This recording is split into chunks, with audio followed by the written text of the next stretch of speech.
మల్కాజ్గిరి నియోజకవర్గంలో 14 రోజుల్లోనే మీరు గుండెల్లో పెట్టి చూసుకొని భుజాల మీద మోసి పార్లమెంటుకు పంపిస్తే ఆనాడు శ్రీమతి సోనియా గాంధీ గారు మీ అభిమానాన్ని గుండెల నిండా నింపుకొని పార్లమెంటుకు వెళ్తే కాంగ్రెస్ పార్టీ తెలంగాణ అధ్యక్షుడిగా నియమించి తెలంగాణ రాష్ట్రానికి సోనియా గాంధీ గారు ఆశీర్వదించి పంపించారు. ఆనాడు మీరు గుండెల్లో పెట్టి చూసుకున్న మీ అభిమానం ఈనాడు తెలంగాణ రాష్ట్ర ముఖ్యమంత్రిగా మీ ముందల నిలబడ్డాడు అంటే దీనికి కారణం మీ అభిమానం, మీ శ్రమ. ఆనాటి ఎన్నికల్లో మీ రక్తాన్ని చెమటగా మార్చి మీరు గెలిపించారు కాబట్టి ఈనాడు తెలంగాణ రాష్ట్రానికి ముఖ్యమంత్రిగా మీ ముందల నిలబడ్డాను.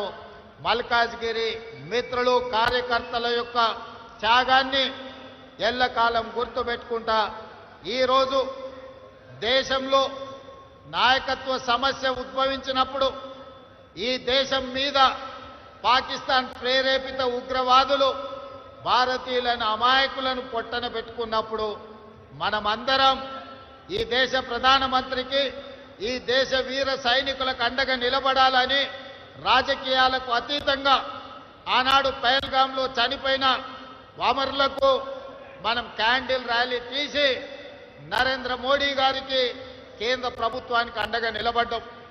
ఆనాడు మనమందరం వేలాదిగా నక్లెస్ రోడ్డులో ర్యాలీ నిర్వహించి ప్రధానమంత్రికి కేంద్ర ప్రభుత్వానికి ఒక మాట చెప్పినాం. భారతీయుల గుండెల్లో తుపాకీ తూటాలు దించిన ఒక్కడు కూడా బతికి ఉండొద్దు.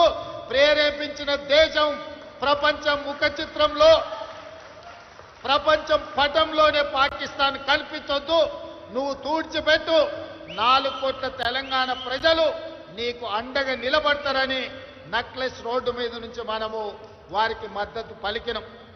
ఆనాడు రాహుల్ గాంధీ, సోనియా గాంధీ, మల్లికార్జున్ ఖర్గే గారు, మీనాక్షి నటరాజన్ గారు ఒక్కరే చెప్పారు. దేశ భద్రతకు సంబంధించిన విషయం వచ్చినప్పుడు రాజకీయాలకు అతీతంగా మనందరం కలిసి ఉండాలి.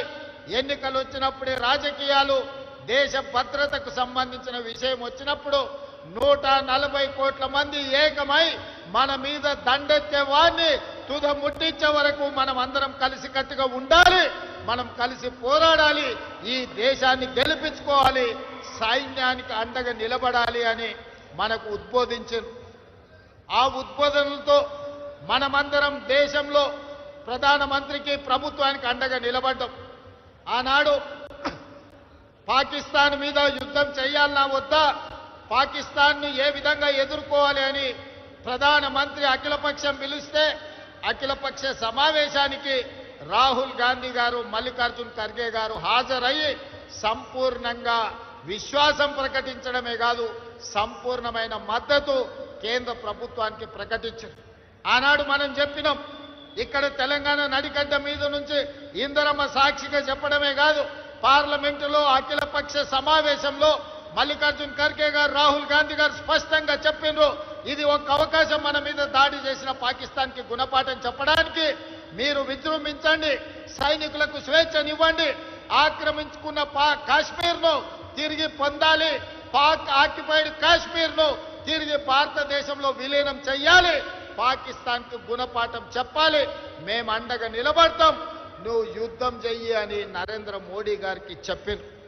మరి ఈరోజు నేను అడుగుతున్న మిత్రులారా, ఆనాడు యుద్ధం చేయాలనుకున్నప్పుడు, ఆనాడు మన దేశం మీద, మన పౌరుల మీద దాడి చేసినప్పుడు అఖిల పక్షాన్ని పిలిచి అన్ని ఆలోచనలు చేసి ఆనాడు మా అందరి మద్దతు తీసుకున్నాడు. ప్రధానమంత్రి నరేంద్ర మోడీ గారికి మేము అండగా నిలబడి, మీరు యుద్ధం చెయ్యండి, మేము అండగా నిలబడతాం, మేము సమర్థిస్తాం రాజకీయాలకు అతీతంగానే కాంగ్రెస్ పార్టీ ఆనాడు స్పష్టంగా ప్రధానమంత్రి నరేంద్ర మోడీ గారికి చెప్పడం జరిగింది. 4 రోజులు యుద్ధం తర్వాత మరి ఏమి జరిగిందో, ఎవరు బెదిరించిండ్రో, ఎవరు లొంగ తీసుకున్నారో, ఎవరికి ఎవరు లొంగిపోయినరో మనకు తెలియదు. కానీ అర్ధాంతరంగా అమెరికా ప్రెసిడెంట్ ట్రంప్ బయటకు వచ్చి నేను యుద్ధాన్ని ఆపేసిన, భారత్ను బెదిరించిన అని ట్రంప్ ప్రకటించే పరిస్థితి వచ్చింది అని అంటే ఈ దేశ ప్రధానమంత్రి యుద్ధం చేయాలనుకున్నప్పుడు పాకిస్తాన్ మన మీద దాడి చేసినప్పుడు పార్లమెంటులో అఖిల పక్షాన్ని పిలిచి చర్చించాడు. మరి యుద్ధం ఆపాలనుకున్నప్పుడు ఎందుకు అఖిల పక్షాన్ని పిలువలేదని నేను అడుగుతున్న ఈ దేశ ప్రధానమంత్రిని. ఆనాడు నీకు అవసరమైనప్పుడు మమ్మల్ని పిలిచినావు, మమ్మల్ని అండగా నిలబడ్డమన్నావు. మేము సైనికులను అమరులైన భారతీయులను దృష్టిలో పెట్టుకొని రాజకీయాలకు అతీతంగా మోడీకి బీజేపీకి అండగా నిలబడ్డాం. కానీ కాల్పులు ఆపినప్పుడు యుద్ధం విరమించినప్పుడు మీరు అఖిల పక్షాన్ని ఎందుకు పిలవలేదు, అందరితో ఎందుకు సంప్రదించలేదని ఈ రోజు ఈ జై హిందూ ర్యాలీ సందర్భంగా నేను వారిని అడగదలుచుకున్నా.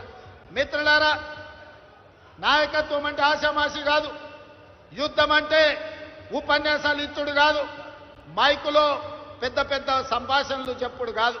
యుద్ధం అంటే ధైర్యం ఉండాలి, యుద్ధం అంటే వెన్నెముక ఉండాలి, యుద్ధం అంటే యుద్ధ తంత్రం ఉండాలి, యుద్ధ నీతి ఉండాలి, గుండెల్లో ధైర్యం ఉండాలి. గుండెల్లో ధైర్యం ఉన్న నాయకుడే యుద్ధాన్ని గెలిపిస్తాడు, యుద్ధ తంత్రాన్ని పన్నగలుగుతాడు. అందుకే ఇవాళ తండాలలో, గూడాలలో, మారుమూల పల్లెలో, భారతదేశం నలుమూలల 140 కోట్ల ప్రజలు ఇవాళ ఆనాటి ఇందిరమ్మని గుర్తు చేసుకున్నారు. 1967లో చైనా అతి తెలివితేటలు ప్రదర్శించి భారతదేశం మీద యుద్ధం ప్రకటించింది.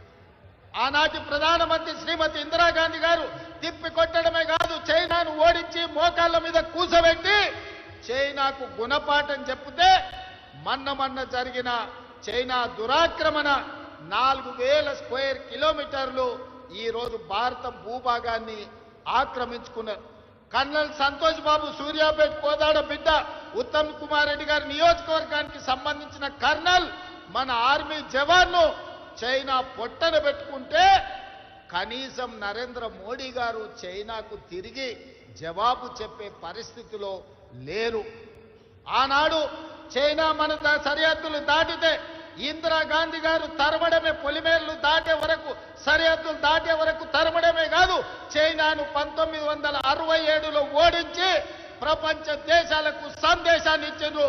భారత్ వైపు ఎవడు కన్నెత్తి చూసినా వాళ్ళ గుట్లు వీకుతాం, గోటీలు ఆడుకుంటామని చెప్పి ఇందిరమ్మ ఆనాడు నిరూపించి చైనాకు గుణపాఠం చెప్పింది. మిత్రులారా, 1971లో పాకిస్తాన్ దేశానికి అమెరికా అండగా నిలబడి భారతదేశాన్ని ఆక్రమించుకోవాలని భారతదేశం మీద యుద్ధం చేయడానికి ముందుకొచ్చారు. ఆనాడు ఆ సమయంలో ఇందిరాగాంధీ గారు అమెరికాలోనే పర్యటన చేస్తున్నారు. మన సైనికులు తిప్పి కొట్టి పాకిస్తాన్ మీద యుద్ధం చేస్తుంటే అమెరికా ప్రెసిడెంట్ ఇందిరాగాంధీ గారిని బెదిరించారు. మీరు తక్షణమే యుద్ధం ఆపాలి, యుద్ధం ఆపకపోతే మేము పాకిస్తాన్కి మద్దతు ఇచ్చి మీ దేశాన్ని ఓడిస్తామని చెప్పి ఆనాటి అమెరికన్ ప్రెసిడెంట్ ఇందిరాగాంధీ గారిని బెదిరిస్తే ఇందిరాగాంధీ గారు ఒకే మాట చెప్పింది, నా దేశాన్ని రక్షించుకునే గుండె ధైర్యం ఉంది, నాకు వెన్నెముక ఉంది, నీకు చేతనైతే పాకిస్తాన్ తరపున యుద్ధానికి రా, యుద్ధంలోనే తేల్చుకుందాం, నీ సంగతి ఏందో చూస్తా అని ఆనాడు ఇందిరాగాంధీ గారు గుండె ధైర్యంతోనే అమెరికా ప్రెసిడెంట్ కు ధీటుగా జవాబు చెప్పడమే కాదు, 1971లో జరిగిన పాకిస్తాన్ యుద్ధంలో పాకిస్తాన్ ఓడించడమే కాదు, పాకిస్తాన్ 2 ముక్కలు చేసి దేశాన్ని ఒక బంగ్లాదేశ్ దేశంగా, రెండోది పాకిస్తాన్ దేశంగా ఇందిరాగాంధీ గారు విడగొట్టారు. ఆనాడు పాకిస్తాన్ మన మీద దాడి చేయాలనుకుంటే ఉక్కు మహిళ ఇందిరాగాంధీ పాకిస్తాన్ యుద్ధంలో ఓడించడమే కాదు, పాకిస్తాన్ 2 ముక్కలు చేసి బంగ్లాదేశ్ పాకిస్తాన్ గా విడగొట్టి భారతదేశం వైపు కన్నెత్తి చూస్తే బొంద పెడతామని ఇందిరాగాంధీ గారు నిరూపించిన నాయకురాలు శ్రీమతి ఇందిరాగాంధీ, మన కాంగ్రెస్ పార్టీ అధ్యక్షురాలు. అందుకే ఆనాడు నెక్లెస్ రోడ్లో నేను చెప్పిన, నరేంద్ర మోడీ గారు మీకు ఒకవేళ ఆలోచన లేకపోతే, మీకు ఒకవేళ ఏ విధంగా పాకిస్తాన్ ఓడించాలని అర్థం కాకపోతే ఆనాటి అపరకాలి ఇందిరమ్మను ఆదర్శంగా తీసుకో, ఇందిరమ్మకు దండం పెట్టి బయలుదేరు, ఇందిరమ్మ మహిళా శక్తిగా అపరకాలిగా నీకు అండగా ఉంటుంది.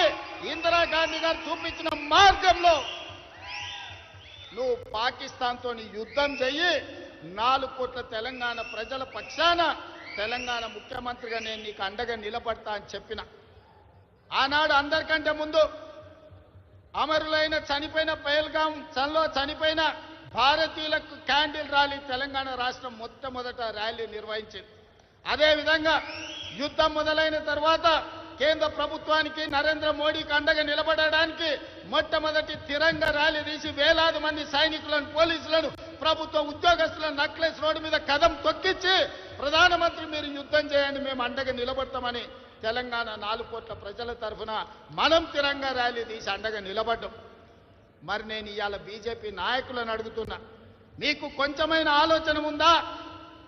మీ చీము నెత్తురు రక్తం ఎక్కడికి పోయింది?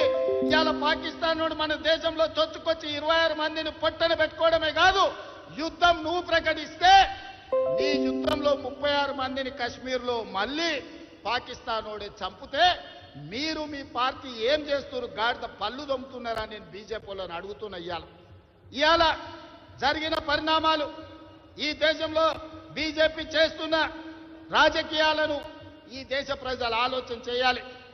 యుద్ధమన్నా, దేశ భద్రతన్నా రాజకీయాలకు అతీతమని మన నాయకుడు రాహుల్ గాంధీ గారు చెప్తే, యుద్ధమైనా, యుద్ధ నీతైనా ఏదైనా మాకు రాజకీయమే, ఎన్నికల లబ్ధి అని ఈనాడు తిరంగ ర్యాలీ పేరు మీద నరేంద్ర మోడీ గారు బయలుదేరి కాంగ్రెస్ పార్టీని, రాహుల్ గాంధీ గారిని విమర్శిస్తున్నాడు.